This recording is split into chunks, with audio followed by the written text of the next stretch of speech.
Taliban ayaa gacanta ku dhigtay in ka badan 200,000 oo qori gacmeed, 200,000 oo baabuurta Humvee la yiraahdo, iyo in ka badan 208 dayuuradood oo ah noocyada kala duwan oo ay ku jiraan 4 nooc oo kala ah diyaaradaha la yiraahdo AC-130 oo la siiyey ciidanka militariga ee dalka Afghanistan. Muuqaallo baraha bulshada lagu faafiyey ayaa muujinaya qaar ka mid ah ciidamada Taliban oo runway-ga airport-ka ku wada mid ka mid ah diyaaradaha Black Hawk. Diyaaradahaas Black Hawk halkii xabo waxa ay ku fadhidaa lacag dhan $6 milyan oo dollar. Diyaaradahaas 7 ka mid ah bishii hore ayaa lagu wareejiyey ciidankii kala cararay ee Afghanistan. Khubarada ayaa sheegaya in fursadaha iyo suurtagalnimada ciidamada Taliban ay si fiican ugu duulin karaan diyaaradahaasi ay tahay mid aad u yar. Diyaaradaha ay Taliban gacanta ku dhigtay waxa ku jira 23 xabo oo ah nooca la yiraahdo A-29 Super Tucano, 45 xabo oo ah nooca la yiraahdo UH-60 Black Hawk, iyo 50 xabo oo dagaalka ah oo la yiraahdo MD-530.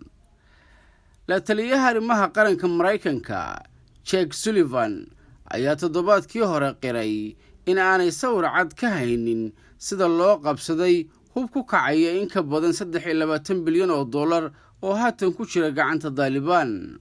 Khubarada ciidamada ayaa sheegay inaysan hadda kala cadayn karin inuu jiro qof ka mid ah Taliban oo aqoon fiican u leh inuu si dhammaystiran u duulin karo qaar ka mid ah diyaaradahaas. Mareykanka ayaa ugu deeqay Afghanistan in ka badan 200,000 noocyada kala duwan ee qoryaha oo ay ku jiraan qoryaha fudud ee M24, M16 iyo M18, gantaalada lidka diyaaradaha, bambooyinka otomaatiga ah, hoobiyayaal iyo gantaalaha garbaha laga tuuro. Intii u dhaxaysay 2003 ilaa 2016, Mareykanka ayaa siiyey ciidamada amniga Afghanistan 42,000 oo ah gawaarida gaashaaman sida noocyada la yiraahdo Light Tactical, 9,000 oo ah nooca la yiraahdo Medium Tactical, 9,000 oo ah baabuurta ciidamada ee xamuulka qaada, iyo sidoo kale 22,000 oo xabo oo baabuurta Humvee la yiraahdo. Baabuurtan ayaa ah kuwa dagaalka kuwa ugu casrisan oo leh adeegyo badan. Rasaasta, qaraxyada, miinooyinka, bambooyinka intuba ma karaan baabuurkan. Ciidamada Mareykanka ayaana baabuurkan aad u isticmaala daafaha dunida. Mareykanka ayaa baabuurtan Humvee kaliya Afghanistan ugu soo iibiyey lacag dhan $2 bilyan oo dollar. Halkii baabuur oo noocaas ah ayaa hadda la iibiyaa lacag dhan $220,000 oo dollar. Intii u dhaxaysay sanadihii 2007 iyo 2016, Mareykanku wuxuu siiyey ciidamada ammaanka Afghanistan 110 helikobtar iyo 60 dayuuradood oo xamuulka ah. Sida lagu sheegay warbixin ka soo baxday xafiiska la xisaabtanka dowladda Mareykanka oo lagu daabacay website-ka daahfurnaanta oo la yiraahdo openthebooks.com. In badan oo ka mid ah saraakiishii militariga Afghanistan ayaa la rumaysan yahay inay dalka Afghanistan ka carareen iyagoo horey u sii kaxaystay 40 dayuuradood oo kala duwan, kuwaas oo ah noocyadii Mareykanku uu siiyey ciidamada Afghanistan maalmo ka hor inta aanay Taliban qabsan magaalada Kabul.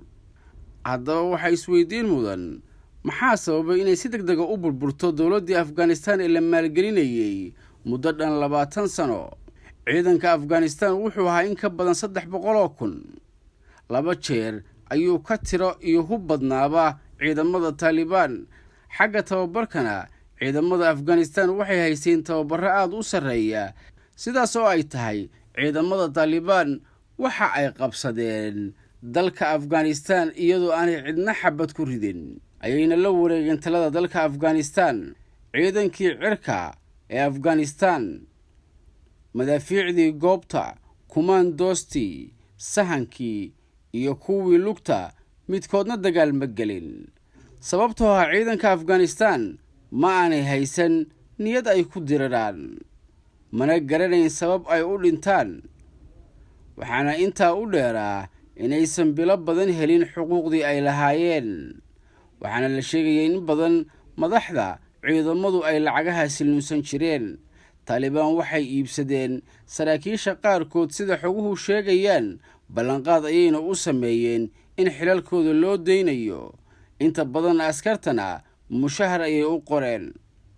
haddii ay siyaasaddu tahay saylad, suuq wax lagu kala iibsado oo lagu taajiro, musuq iyo eex miran ah, mabda, moral, qiyam, ideolojiyad iyo aragti aanay jirin, xaggee ciidanku ka keenaya niyad iyo moral uu cadowga kula diriro? waa sida ay qabaan in badan oo ka mid ah xeeldheerayaasha arrimaha ciidamada. dadka arrimaha ciidanka ku xeeldheer waxay yidhaahdaan askarigu waa inuu helaa sharciyad uu difaaco, mabda uu u dhinto iyo taariikh uu ka tago. innaga Soomaali ahaan arrintani dhinac ayay ina ka khusaysaa. ma waxay inala tahay in ciidankeenna Soomaaliyeed aysan ogeyn sida madaxda Soomaaliyeed ay u dhaqmaan ama ay talada dalka ku yimaadaan? askariga Soomaaliyeed ee og in doorashada deegaankiisa ka dhacday ay ku baxday malaayiin dollar, isaguna uu furinta dagaalka ku gaajaysan yahay, intee in la eg ayuu dirirta cadowga sii wadi karaa askarigaasi Soomaaliyeed? waa su'aal aan idinka jawaabteeda idiin dhaafay. farqi ayaa u dhaxeeya xil iyo mas-uuliyad. xilku waa jagada qofku hayo, laakiin mas-uuliyaddu waa sida uu hadba u dhaqmo, uu u xeeriyo duruufaha ku hareeraysan iyo dadka ay wax kala dhaxeeyaan, iyo sida uu u sawiran karo natiijada ka dhalanaysa go'aanka uu qaadanayo iyo awoodda uu adeegsanayo.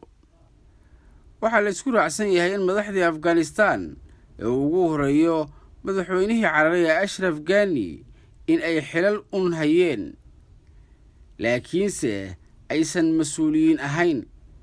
taas ayaana keentay in ay hal maalin xilalkii ka cararaan, iyagoo weliba horay u sii qaatay lacag malaayiin dollar ka badan.